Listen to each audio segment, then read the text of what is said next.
Life एक strange और winding river है। यह हमेशा वहीं नहीं बहती जहां हम इसे जाने की उम्मीद करते हैं। कभी कभी करंट्स जेंटल होते हैं, वे फियर्स और अनप्रेडिक्टेबल होते हैं। लिसा एन की स्टोरी इस रिवर की तरह ही है। वह लिसा एनी कॉर्पोरा के रूप में एक स्प्रिंग डे पर मई 1972 में ईस्टर्न पेंसिल्वेनिया नामक एक छोटे से टाउन में पैदा हुई थी। यह एक सिंपल प्लेस था, जैसे कई छोटे टाउन जो आपको दुनिया भर में मिल सकते हैं। लोग अपने पड़ोसियों को जानते थे, बच्चे गलियों में खेलते थे और लाइफ एक स्टेडी अनहरिड पेस पर चलती थी। उसका बचपन ऑर्डिनरी था, जो सिंपल जॉयत से भरा था और छोटे सरोज से भरा था जो हम सभी को शेप देते हैं। वह एक शांत लड़की थी, एक अच्छी स्टूडेंट जिसे डांस करना पसंद था। उस छोटे से टाउन में कोई भी कभी इमेजिन नहीं कर सकता था कि उसकी लाइफ एक दिन कितनी एक्स्ट्राऑर्डिनरी होगी। हर इंसान के दिल में एस्पिरेशन की एक छोटी सी लौ जलती है। कुछ लोगों के लिए ये एक जलती हुई आग होती है, दूसरों के लिए एक हल्की सी टिमटिमाहट। अपनी टीनेज और अर्ली 20s में लिसा की एस्पिरेशंस प्रैक्टिकल और होपफुल का मिक्स थी। डेंटल असिस्टेंट बनने का रास्ता एक समझदारी भरा था। इसने स्टेबिलिटी का वादा किया, एक अच्छी प्रोफेशन का वादा किया, एक क्लियर डिफाइंड फ्यूचर का वादा किया। यह चॉइस उसका एक ऐसा साइड दिखाती है जो ग्राउंडेड और रिस्पॉन्सिबल था।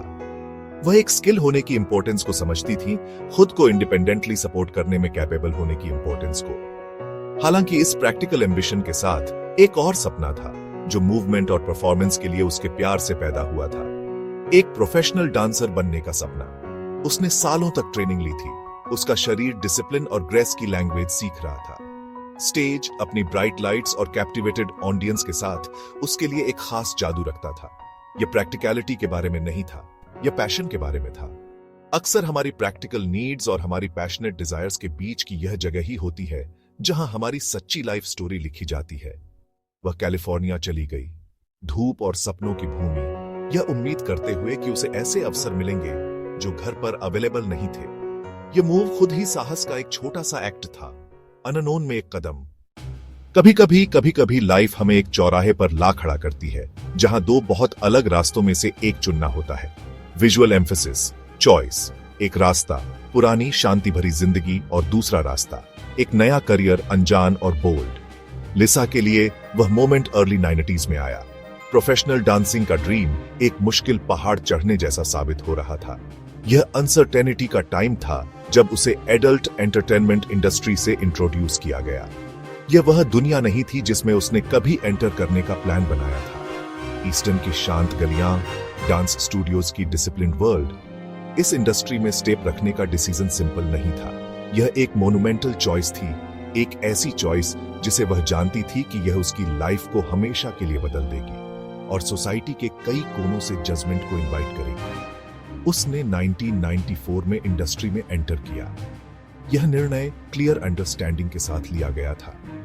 वह एक भोली भाली लड़की नहीं थी जो झूठे वादों में बह गई हो। उसने इसे प्रोफेशनलिज्म और अपनी डेस्टिनी को कंट्रोल करने के डिटर्मिनेशन के साथ अप्रोच किया। उसने लिसा एन नाम चुना, एक ऐसा पर्सोना क्रिएट किया जो उसकी प्राइवेट सेल्फ से अलग था। यह कई फील्ड्स में एक कॉमन प्रैक्टिस है। ऑथर, पेन नेम, एक एक्टर, स्टेज नेम। यह बाउंड्री क्रिएट करने का तरीका है, अपने कोर को पब्लिक रोल से प्रोटेक्ट करना। उसके लिए यह नेविगेट करने का इंपॉर्टेंट स्टेप था, एक हार्श और अनफॉरगिविंग वर्ल्ड। उसके नए करियर के प्रति उसका अप्रोच उसी डिसिप्लिन और वर्क एथिक से मार्क था जो उसने डांसिंग में अप्लाई किया था। उसने इसे एक जॉब के रूप में देखा और एक परफॉर्मेंस के रूप में। वह पंक्चुअल थी, प्रोफेशनल थी और अपने काम को सीरियसली लेती थी। इस एटीट्यूड ने उसे कई दूसरों से अलग किया। जबकि इंडस्ट्री को अक्सर क्योटिक और अनप्रोफेशनल के रूप में देखा जाता था, उसने अपने काम में ऑनर्डर और बिजनेस अक्यूमन की भावना लाई। किसी भी फील्ड में सक्सेस को अक्सर अवार्ड्स और अकोलेट्स से मापा जाता है। वे एक लंबी सड़क पर माइलस्टोन्स की तरह हैं, जो सिग्निफिकेंट अचीवमेंट के मोमेंट्स को मार्क करते हैं। जिस दुनिया को लीजा एन ने चुना था, उनमें उन्होंने सिर्फ पार्टिसिपेट ही नहीं किया, उन्होंने एक्सेल किया। उनका प्रोफेशनलिज्म और ऑन स्क्रीन प्रेजेंस जल्दी ही उन्हें एक पॉपुलर और रिस्पेक्टेड फिगर बना गया। इंडस्ट्री ने नोटिस करना शुरू कर दिया। अवार्ड्स उनके पास आने लगे, उनके परफॉर्मेंस और कंट्रीब्यूशन को रिकॉग्नाइज करते हुए। ये सिर्फ शेल्फ पर रखने के लिए ट्रॉफी नहीं थे, वे उनकी कड़ी मेहनत और अलग दिखने की वैलिडेशन थे। अपने करियर में उन्होंने कई एवियन अवार्ड्स जीते, जिन्हें अक्सर एडल्ट फिल्म इंडस्ट्री के ऑस्कर कहा जाता है। उन्हें कई हॉल्स ऑन फेम में इंडक्ट किया गया। AVN hall on fame, XRCO hall on fame, ये उनके प्रोफेशन में हाईएस्ट ऑनर्स हैं। उनकी सक्सेस किसी एक पीरियड तक सीमित नहीं थी। 90 के दशक में एक इनिशियल सक्सेसफुल रन था, फिर वे रिटायर हो गए। 2000 के दशक के अंत में उन्होंने वापसी की और फिर से और भी अधिक फेम हासिल किया। उनकी सबसे फेमस रोल्स में से एक उनका पॉलिटिकल फिगर का पोर्ट्रेयल था। यह परफॉर्मेंस एक कल्चरल फेनोमेनन बन गया। इसने उनकी इंटेलिजेंस और पब्लिक कॉन्शियसनेस को दिखाया। यह एक क्लेवर, स्ट्रेटेजिक मूव था जिसने दिखाया कि वह सिर्फ एक परफॉर्मर से कहीं ज्यादा थी। इसने उन्हें वाइडर वर्ल्ड में पहचान दिलाई। उनकी अचीवमेंट्स ऑन स्क्रीन तक सीमित नहीं रही। पर्दे के पीछे वह एक डायरेक्टर थी, एक टैलेंट एजेंट थी, जो दूसरों के करियर को गाइड करती थी। यह उनका एक अलग पहलू दिखाता था, एक मेंटर, एक गाइड और बिजनेस को अंदर से जानने वाली व्यक्ति। वह सिर्फ स्क्रीन पर चेहरा बनकर संतुष्ट नहीं थी। वह इंडस्ट्री के मैकेनिक्स को समझना और इन्फ्लुएंस करना चाहती थी। बनाने, मैनेज करने, दूसरों के लिए अवसर पैदा करने की यह इच्छा उनकी सक्सेस मल्टी लेयर्ड थी। यह परफॉर्मेंस, बिजनेस सेंस और उनके फील्ड की गहरी समझ पर बनी थी। सक्सेस का कोई भी रास्ता कांटों से खाली नहीं होता, और लीजा एन ने जो रास्ता चुना, सच कहूं तो वह उनसे भरा हुआ था। Adult entertainment industry, financial rewards, एक खास तरह की फेम, लेकिन इसकी एक बहुत बड़ी कीमत चुकानी पड़ती है। सबसे बड़ी चुनौतियों में से एक है, बिना किसी शक के, सोशल स्टिग्मा। सोसाइटी आमतौर पर इस प्रोफेशन को अच्छी नजर से नहीं देखती। इस जिंदगी को चुनना मतलब जज होना चुनना है। अक्सर बहुत हार्शली और अनफेयरली आपको एक ही डायमेंशन तक सीमित कर दिया जाता है। आपकी इंसानियत को नजरअंदाज कर दिया जाता है। लीजा को हर दिन इस जजमेंट का सामना करना पड़ा, स्ट्रेंजर्स से, मीडिया से, और कभी कभी अपने अकेले पलों में भी अपने ही विचारों में। ऐसी लगातार छानबीन के तहत जीने के लिए एक बहुत स्ट्रांग इंसान की जरूरत होती है। एक और बहुत बड़ी चुनौती है प्राइवेसी की कमी। उसके काम में पब्लिक पर्सोना और प्राइवेट इंडिविजुअल के बीच की बाउंड्री बहुत पतली होती है और आसानी से टूट जाती है।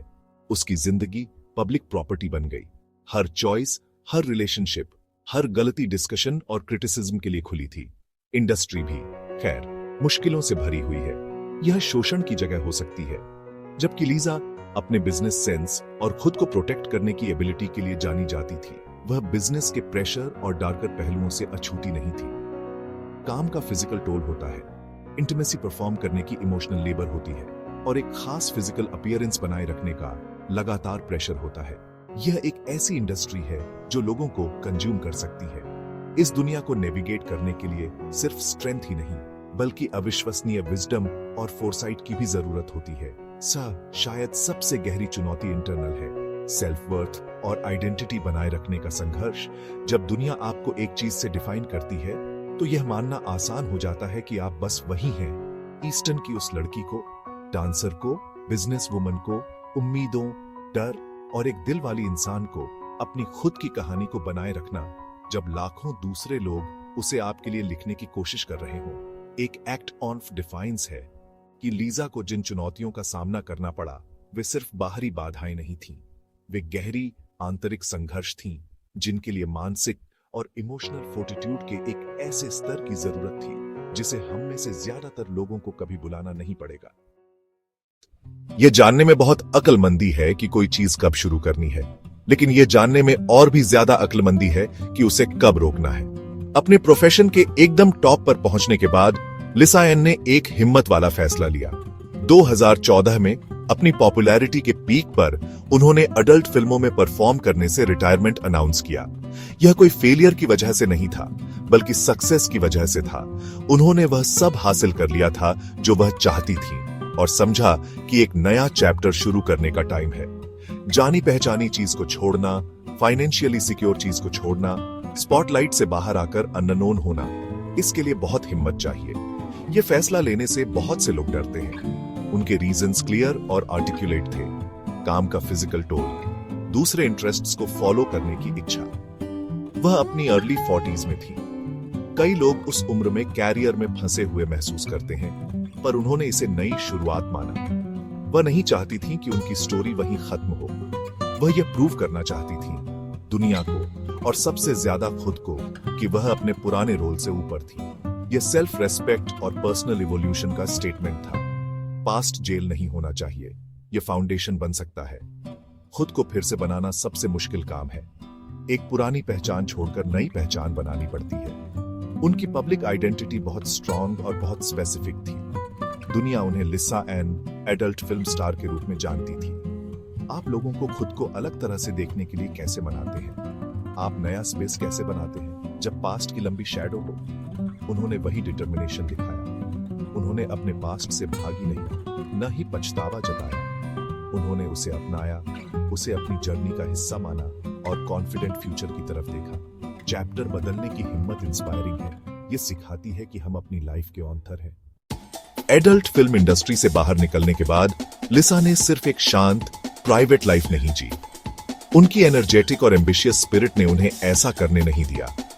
उन्होंने अपने पैशन और बिजनेस एक्यूमेन को एक बिल्कुल अलग एरिना में लगाया, स्पोर्ट्स की दुनिया में।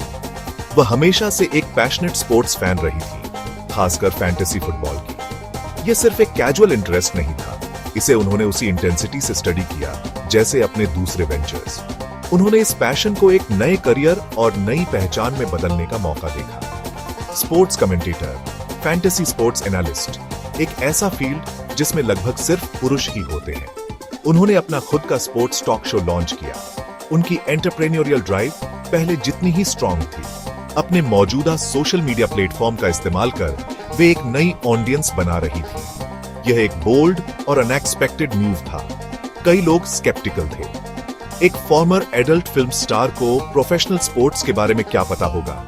उन्होंने उस स्केप्टिसिज्म का सामना नॉलेज और हार्ड वर्क से किया। उन्होंने अपनी रिसर्च की, अपने एनालिसिस को कॉन्फिडेंस के साथ प्रेजेंट किया। धीरे धीरे लोगों का दिल जीतना शुरू कर दिया। उनकी इंटेलिजेंस और वर्क एथिक ट्रांसफरेबल स्किल्स थे जो किसी भी इंडस्ट्री में लागू हो सकते थे। ट्रांजिशन बिना मुश्किलों के नहीं था। उन्हें स्पोर्ट्स की दुनिया में अलग तरह के प्रेजुडिस का सामना करना पड़ा। कुछ लोगों ने उन्हें सीरियसली लेने से इनकार कर दिया। उन्होंने उन्हें एक गिमिक और एक नॉवेल्टी एक्ट कहा, लेकिन उन्होंने परसेवियर किया, कंटेंट बनाना जारी रखा, फैंस के साथ एंगेज किया और गेम्स के प्रति अपना जेन्युइन लव और अंडरस्टैंडिंग दिखाया। जब हम लिसा एन जैसी कॉम्प्लेक्स लाइफ को देखते हैं तो हम उससे क्या सबक सीख सकते हैं? उनकी जर्नी कोई सिंपल मोरालिटी टेल नहीं है।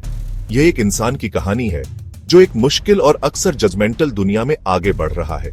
मेरा मानना है कि सबसे पावरफुल लेसन करेज के बारे में है। अनकन्वेंशनल चॉइस बनाने के लिए करेज चाहिए होता है। ऐसी इंडस्ट्री में एंटर करने के लिए करेज चाहिए जो सिर्फ तिरस्कार को इनवाइट करती है। उस इंडस्ट्री में एक्सेल करने और बेस्ट बनने के लिए करेज चाहिए। और शायद सबसे बढ़कर यह सब छोड़कर फिर से शुरू करने के लिए करेज चाहिए। उनकी लाइफ अलग अलग तरह के करेज का टेस्टामेंट है। यह दिखाता है कि आपका स्टार्टिंग पॉइंट आपकी फाइनल डेस्टिनेशन को तय नहीं करता। जिसे लगता है कि उनका पास्ट उन्हें डिफाइन करता है, यह कहता है कि आप अपनी स्टोरी के सभी पार्ट्स को अपना सकते हैं बिना इसे अपने फ्यूचर को लिमिट किए। उन्होंने कभी किसी और के उनको अपॉर्चुनिटी देने का इंतजार नहीं किया। उन्होंने अपनी खुद की क्रिएट की। उन्होंने हर कोशिश को प्रोफेशनलिज्म के साथ अप्रोच किया जिसने रिस्पेक्ट की डिमांड की। फाइनली उनकी लाइफ हमें लोगों को अधिक करुणा और कम जजमेंट के साथ देखने के लिए एनकरेज करती है। लोगों को बक्से में डालना आसान है, लेकिन हर एक व्यक्ति एक कॉम्प्लेक्स स्टोरी है जो स्ट्रगल्स, एम्बिशंस और एक अच्छी लाइफ की डिजायर से भरी है। उनकी स्टोरी हमें अपनी खुद की प्रेजुडिस पर सवाल उठाने के लिए मजबूर करती है। यह हमें पब्लिक पर्सोना के पीछे के इंसान को देखने के लिए कहती है, उस स्ट्रेंथ और लचीलेपन को पहचानने के लिए जो किसी की अपनी शर्तों पर लाइफ जीने के लिए चाहिए, खासकर जब वे शर्तें इतनी पब्लिकली डिबेटेड हों। उनकी लेगेसी कंट्रोवर्शियल हो सकती है, लेकिन जो गूंज वह पीछे छोड़ जाती है वह अनडिनाइबल स्ट्रेंथ और अपनी डेस्टिनी को आकार देने की अटूट इच्छा की है। लाइफ असल में एक ऐसी जर्नी है जिसका कोई मैप नहीं है। हम प्लान्स बना सकते हैं, हम सपने देख सकते हैं, लेकिन आखिर में हमें आने वाले ट्विस्ट्स और टर्न्स को नेविगेट करना ही पड़ता है। ट्विस्ट्स, टर्न्स, लिसा एन की स्टोरी इस सच की एक पावरफुल रिमाइंडर है। उनकी लाइफ एक सीधी या आसान राह पर नहीं चली। ये मुश्किल चॉइसेस, बहुत प्रेशर, सरप्राइजिंग नई शुरुआत, लेकिन इन सब के बावजूद उन्होंने अपनी लाइफ की स्टीयरिंग व्हील को पकड़े रखा। उन्होंने अपने चॉइसेज लिए, अच्छे हों बुरे, और उन्होंने उनकी रिस्पॉन्सिबिलिटी ली। यह अपने आप में एक रिमार्केबल चीज है। बहुत से लोग लाइफ को उन पर हावी होने देते हैं। उन्होंने अपनी लाइफ को खुद बनाया। उनकी स्टोरी से जो सबसे इंपॉर्टेंट मैसेज मैं लेता हूं वह है परसेवरेंस का। कई ऐसे मोमेंट्स थे जब वह हार मान सकती थीं, लेकिन उन्होंने ऐसा नहीं किया। वह आगे बढ़ती रही। हार न मानने की यह क्वालिटी शायद सबसे वैल्यूएबल है। यह टैलेंट से ज्यादा, यह लक से ज्यादा अपनी खुद की विल की पावर को कभी कम मत समझना। आपकी सर्कमस्टेंसेस आपको डिफाइन नहीं करती। आपका पास्ट आपको डिफाइन नहीं करता। दूसरों के ओपिनियंस आपको डिफाइन नहीं करते। आपको डिफाइन करता है वह करेज, वह बिलीफ और वह डिटर्मिनेशन। आप अपनी लाइफ के ऑथर, मेन कैरेक्टर, एडिटर हैं। आप हमेशा एक नया चैप्टर लिख सकते हैं। आप हमेशा एक नया प्लॉट ट्विस्ट इंट्रोड्यूस कर सकते हैं। आपकी स्टोरी तब तक खत्म नहीं होती जब तक आप यह डिसाइड नहीं करते। तो उनकी जर्नी आपके लिए स्ट्रेंथ का एक सोर्स बने। अगर आप डिफिकल्टीज का सामना कर रहे हैं, उस रेजिलियंस को याद रखें जो लहरों के खिलाफ खड़े होने में लगती है।